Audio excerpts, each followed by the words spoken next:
జోగి జోగి రాసుకుంటే బూడిద రాలింది.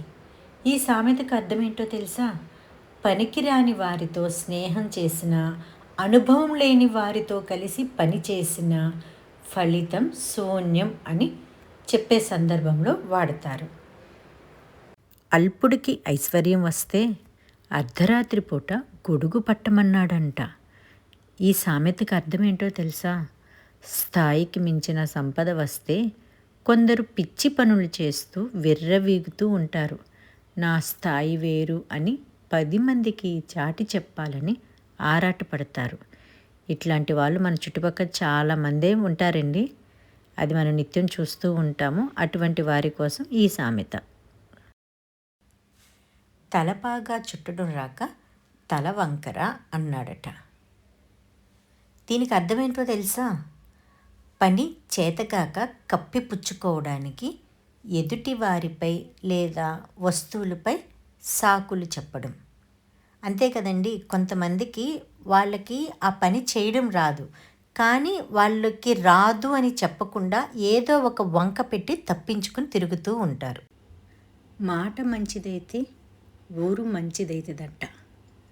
దీనికి అర్థమేంటో తెలుసా? మన మాటలు మన వ్యక్తిత్వాన్ని మాత్రమే కాకుండా మన ఊరి వాతావరణాన్ని కూడా ప్రభావితం చేస్తాయి. అంతే కదండి.